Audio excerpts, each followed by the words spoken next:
네, 정보통신기사 기출문제 보겠습니다. 좀 더 많은 자료를 원하시는 분은 그냥 카페에 오시면 체계적으로 자료가 정리되어 이번에는 있습니다. 최초 적합, 퍼스트 핏, 최적 적합, 베스트 핏, 최악 적합, 워스트 핏에 대해서 보겠습니다.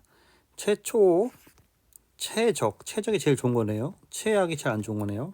문제 풀기 전에 개념부터 보고 가면 최초부터 보면 최초는 메모리를 순차적으로 검사한 후 들어갈 수 있는 빈자리를 그대로 그냥 넣어버립니다. 그냥 최초 처음에 그냥 넣는다. 그래서 밑에 보면 퍼스핏에서 그냥 빈자리에다 이렇게 넣는 거예요. 여기 보면은 공간이 안 맞으면은 제일 넣기 쉬운 데 넣는 거죠.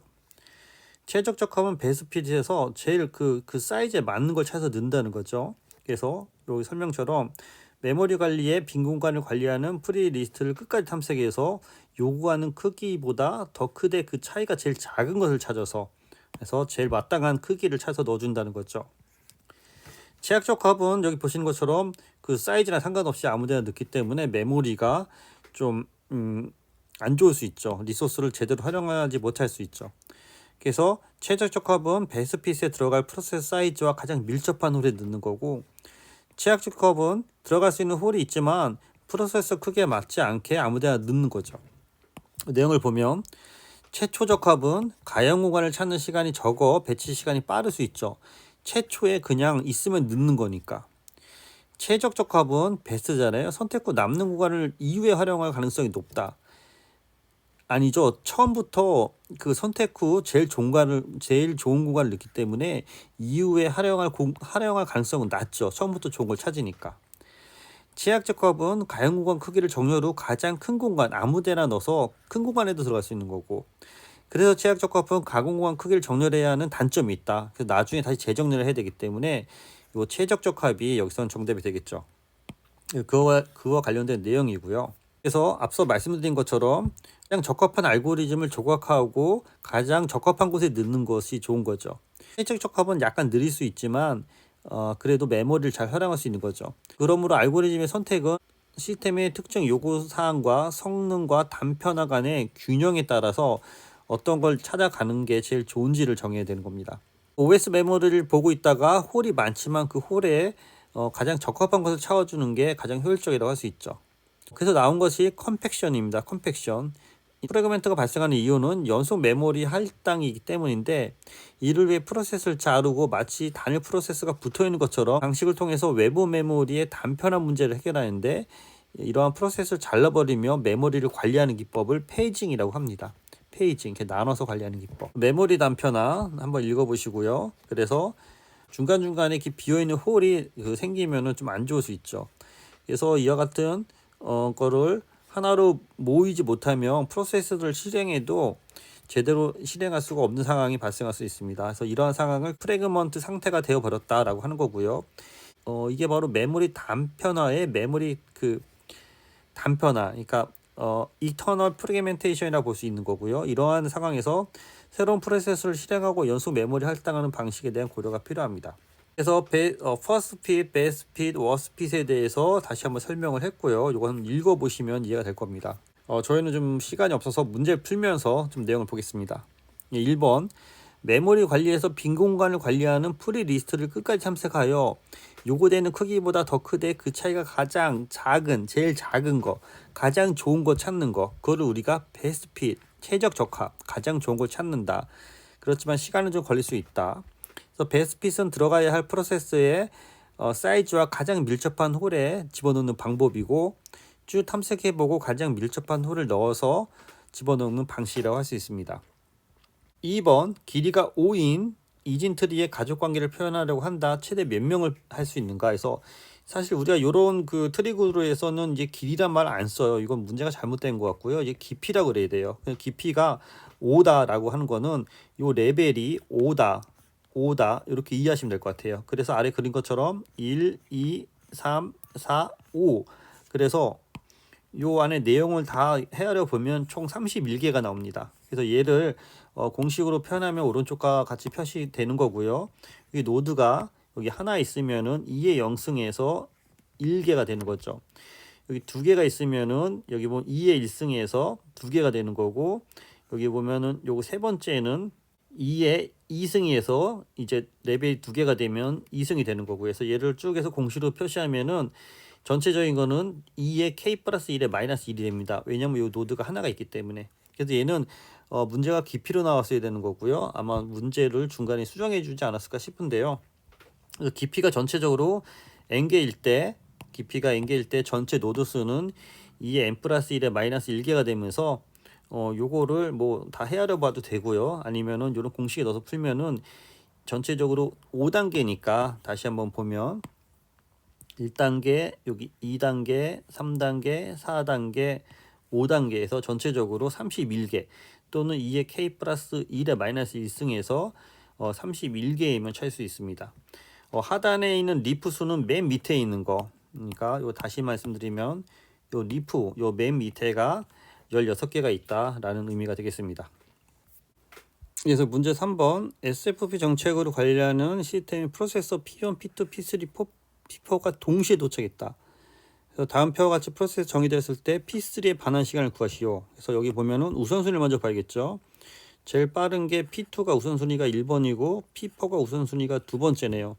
그 다음에 뭐 P3과 P4가 이제 우선순위가 3번인데 여기 보면은 시간이 P1이 더 어떻게 보면 2ms고 여기 8ms이기 때문에 P1을 먼저 해줘야 되겠네요. 그래서 얘를 다시 써보면은 요거 밑에 있는 건 얘입니다. 만약에 P1이 21초, P2가 3초, P3이 6초, P4가 2초면은 빠른 순서대로 해서 P4 2초 쓰고 P2가 여기 3초에서 5초가 되는 거고요. 3만큼 증가하니까 P3가 6초가 돼서 여기 6만큼 증가하니까 11이 되는 거고 P1이 21초니까 이렇게 하면 32초까지가 되는데 얘를 다시 수식으로 표시하면은 맨 P4는 시작이니까 0으로 치고 P2는 2초, P3은 5초, P1은 여기 11초에 시작해서 얘를 나누면 평균 시간은 4.5ms가 됩니다. 그래서 요거는 이제 참조하시고요.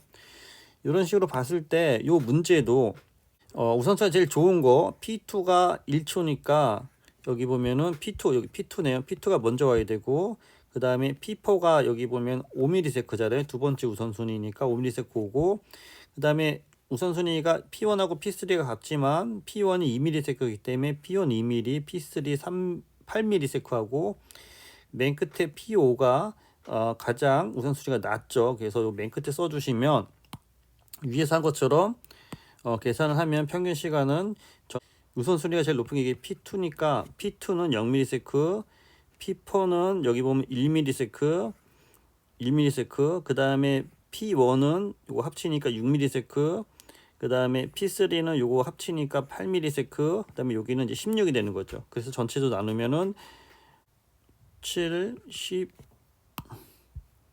7, 15에 16이 되니까 31이고 31을 5로 나누면은 5, 6에 30, 5, 20에서 6.2ms 정도 나오겠네요. 6.2ms.